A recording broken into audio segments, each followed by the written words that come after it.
Hello,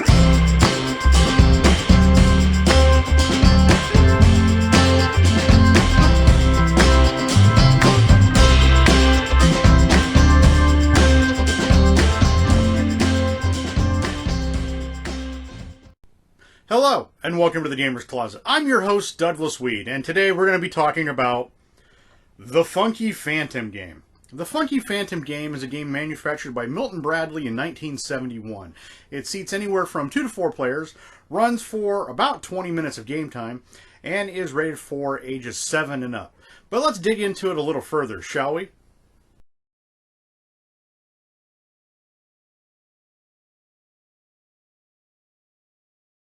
The Funky Phantom is an animated television series produced by Hanna-Barbera Productions in association with the Australian production company Air Programs International for ABC. The show aired from 1971 to 1972 and was a clone of Hanna-Barbera's popular Scooby-Doo, Where Are You?, with a trio of teenage detectives driving around the country and solving crimes. In this case, the Scooby-Doo role was taken by a Revolutionary War ghost known as the Funky Phantom. The game itself was released in 1971 and has been released in multiple countries. It's been released in Australia as well as the United States.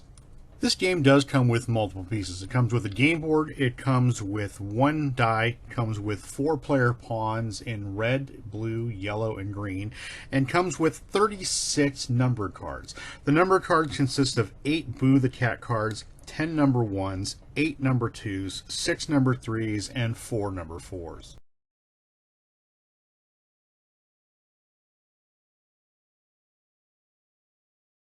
To set up this game, shuffle the numbered cards and place them into a pile face down. These cards are numbered from 1 to 4 and are also the Boo the Cat cards. Each player places a colored pawn of their choice on the starting point. High roll of the dice plays first, followed in turn clockwise. Each player in turn throws the dice and proceeds along the path, moving the number of spaces shown on the dice. When a player lands by exact count on a black ghost space, they draw the top card from the pile. They secretly look at it and place it face down in front of them. When a card is drawn with a number, the player keeps it, and if it's a Boo the Cat card, they keep it but may use it when they would like to move backward along the path instead of moving forward. When a Boo card is used, the player moves back the number of spaces thrown on the dice and puts the card face up. It is now out of the game. When a player lands on the same space as an opponent, the player may pick up any one of their opponent's cards. If the space is occupied by 2 or more opponents, the player collects 1 card from each of them. If the opponent has no cards, the player must move the opponent to the nearest yellow space along the path. All of the black, ghost, and yellow spaces are safe spaces. That is, when a player occupies one of these spaces and an opponent lands there by an exact count, there is no penalty. If a player is in danger of being overtaken by an opponent, they may, if they wish, take advantage of moving to one of the safe yellow spaces on a branch path. They must reach any one of the 3 yellow spaces by exact count, moving there on their next turn. A Boo the Cat card may also be used to go back to a safe spot if the player so desires. All players should secretly remember what the total amount of cards they have are. The first player who has a number of cards that total exactly 12 is the winner of the game. They may have extra cards in front of them which amount to more than 12, but 3 or more of the cards added together must be exactly 12 for them to win. Well, this has been an overview of the Funky Phantom game from Milton Bradley. The Funky Phantom game is one of the classic roll, spin, and movement games that came out of the 1970s.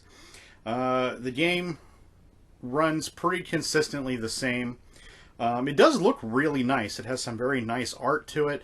It looks like the Hanna-Barbera cartoons, so they have that nice drawing on it. But as the game goes, it's a pretty rudimentary basic game. There's not much strategic elements to it.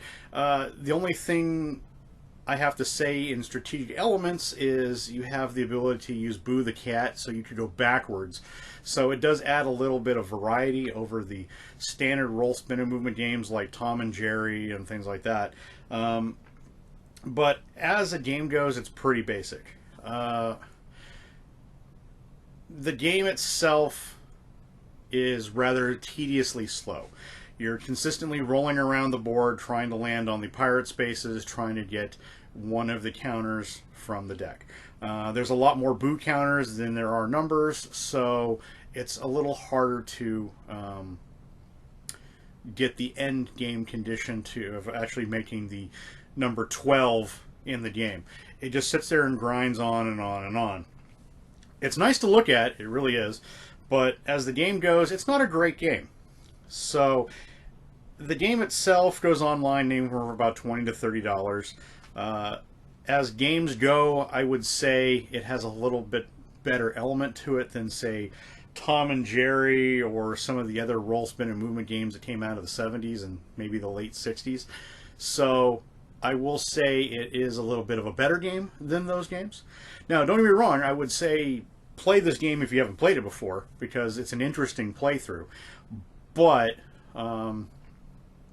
if you have to sit down and play a game, I would find something else. If you want an interesting retro game night with friends or family, or you remember the cartoon as a kid, yeah, I would say go for it. It's an interesting playthrough. If you want to play a game with kids, teach them numbers and patience, because this game needs patience, it's a good game for that as well. So it's very kid-friendly.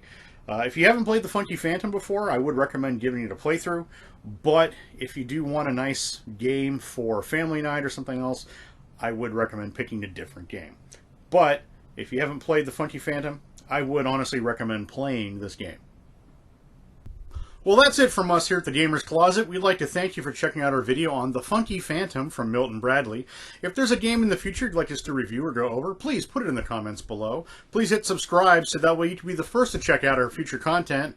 And as always, please have a great gaming day.